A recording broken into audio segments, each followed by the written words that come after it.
So, ipagpatuloy pa rin natin ang ating nasimulan dahil nga sa aking pabalik-balik sa ating SSS main branch. So, dahil nga hindi po tayo bayad nga ng ating SSS West Plus at pati SSS contribution. So, siguro nga kapag halimbawang mag-a-apply din tayo ng panibagong or maghuhulog tayo ng ating sinasabing West Plus, kailangan din natin makahulog muna ng updated na contribution kasi nga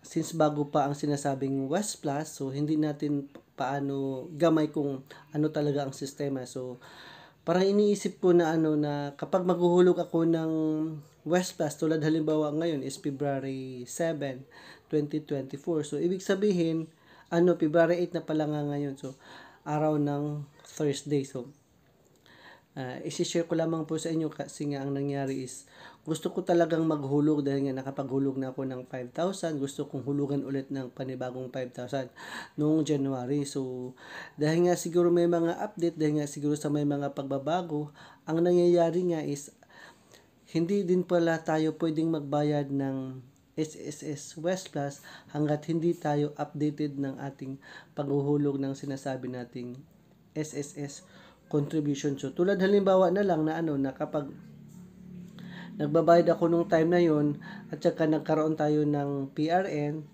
siguro nga kung nabigyan ako ng PRN, pwede ko siya gamitin sa dalawa kasi nga dalawang transaction naman talaga kasi nga ibig sabihin monthly contribution plus West Plus. So, pwede natin yun gamitin. Pero, ang sabi ko nga, uulitin ko, kapag nagamit mo na siya, it's either isa or dalawa, sa let's say nung nag-apply ako or nag-inquire ako is January. So, kung halimbawa nakapagbigay sila ng PRN na gusto kong maghulog ng West Plus, kapag nabigyan ako ng PRN nung month of January, yung PRN ng month of January, hindi ko na siya magamit sa this month ng February. So, kailangan ko pa rin mag-generate ng panibagong PRN.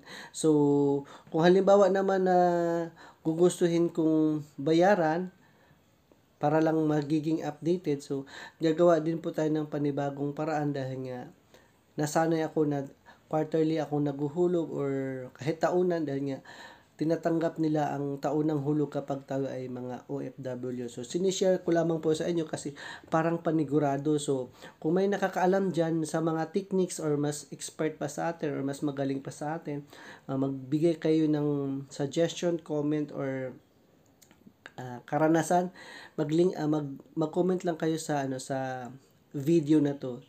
Jin Juana Patindol po. So, if you like this video, please follow, like, share, and don't forget to click the notification para mas magiging updated pa po kayo sa ating mga susunod na video at saka paki-subscribe na rin.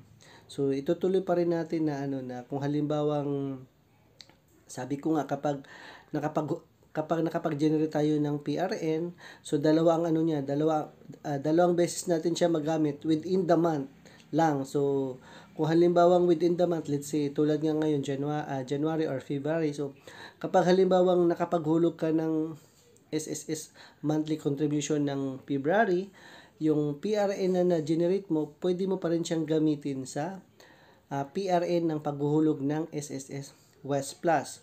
Pero, kung halimbawang yung PRN na nagamit mo na sa paghuhulog ng monthly contribution by March, hindi mo na siya magagamit. Pero, kung halimbawa, let's say, ngayon is nasa March na tayo, tapos gusto mong maghulog hindi ka muna maghulog ng SSS monthly contribution, ang gusto mong hulugan is, let's say, West Plus. So, hindi siya i-accept kasi nga, wala ka na sa period na cover doon sa PRN na generate mo. Kasi tulad halimbawa na nung nagbayad ka ng contribution mo ng February tapos meron ka ng PRN. So, yung PRN na provide nung month of February, pwede mo pa rin siyang gamitin para sa West Plus mo na contribution, which is the month of February. Pero kung halimbawang mag-generate ka ulit ng panibagong PRN para lang maghuhulog ka ng